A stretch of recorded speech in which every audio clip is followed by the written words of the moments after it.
எல்லாருக்கும் happy Christmas. Easy Christmas cake பண்ண போறோம்.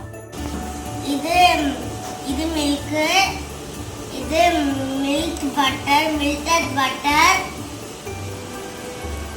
இது பட்டை கிராம்பு, ஏலக்காய் போட்டு அரைச்ச sugar, 2 cup maida flour, 1 spoon baking powder, 1 spoon baking soda. இது கேக் பண்ற டின் பட்டர் போட்டு கிரேட் பண்ணி வச்சிருக்கோம். நட்ஸ், டூட்டி ஃப்ரூட்டி, கேரமல் ரப்ல சோப் பண்ணிருக்கோம். 2 எக்ஸ், வனிலா.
பேக் பண்ண போறோம்.